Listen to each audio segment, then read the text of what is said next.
It's a Red Table First. We are in North Carolina. We've come to the private home of basketball's royal family to meet the queens of the Curry dynasty. Now, the men may dominate the court, but these women run the kingdom. Sonia, the matriarch, married NBA veteran Del Curry 30 years ago. Their oldest son, Steph, is one of the greatest players ever.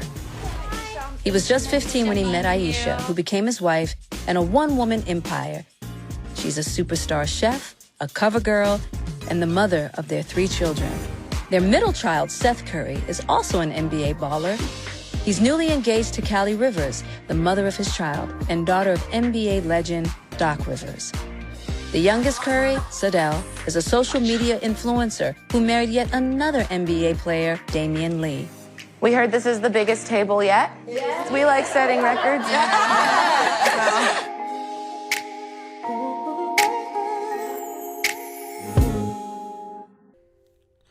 Okay, so I want to talk about this Red Table Talk Ayesha Curry's episode.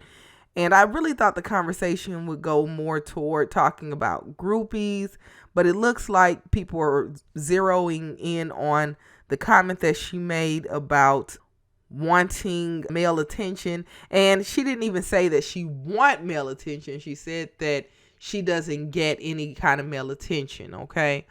So I think that people took this and ran a billion miles with it.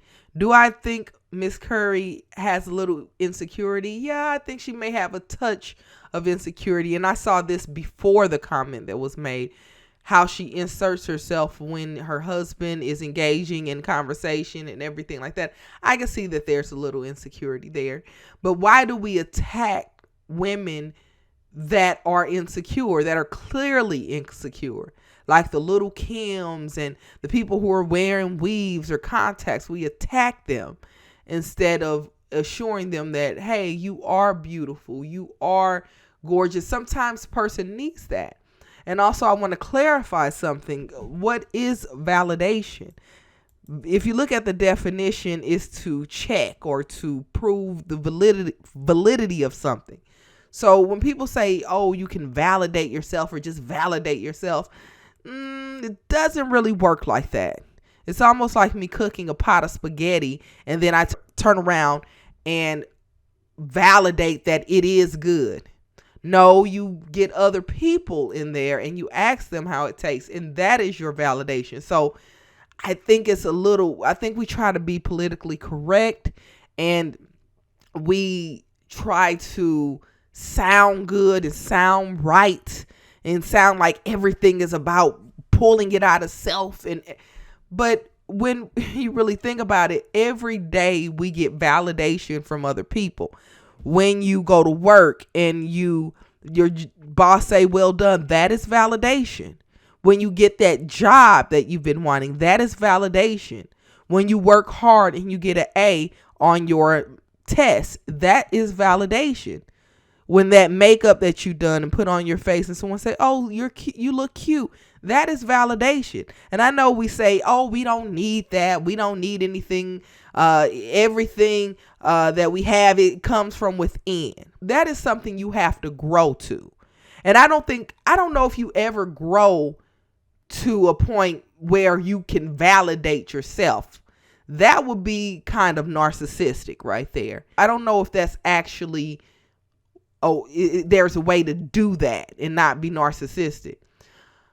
Now, you do get up to a point where you care less about other people's opinion of you. But I wouldn't really call that validation.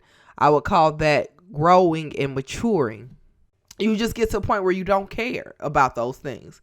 Like myself, I've been married for almost 20 years.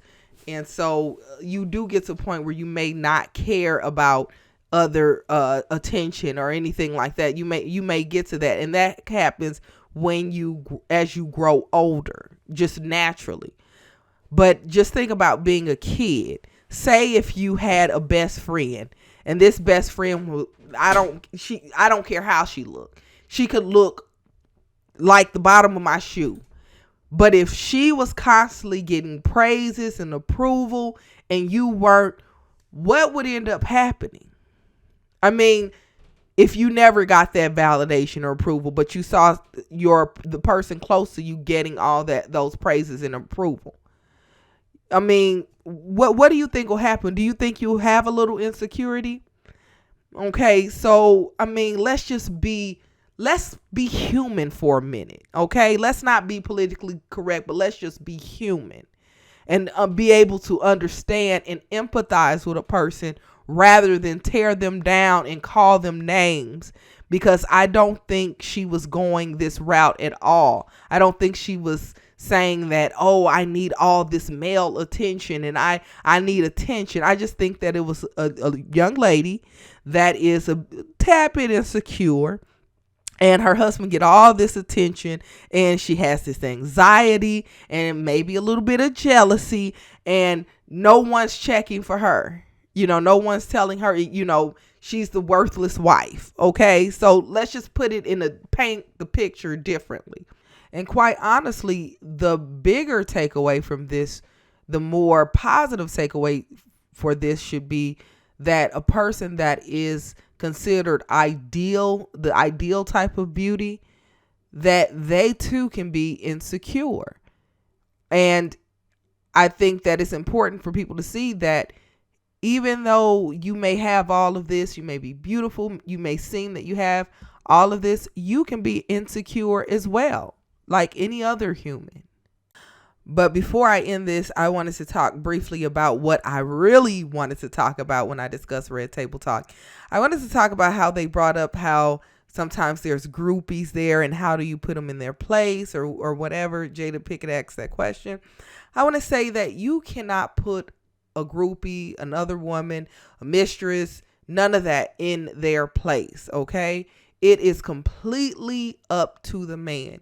A lot of times, women that are this way, a lot of times they love to get that roar out of you. That makes them feel even more empowered. So don't ever confront a woman who is going after your man. I would just smile. I would be nice. I would just fold my hands in my lap. And when I get home, I would let him know, hey, look, I don't like this. You need to nip it in the bud. Because trust me, you nipping it in the bud is not going to iron out anything.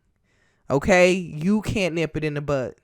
So again, I don't think people are being fair in this situation.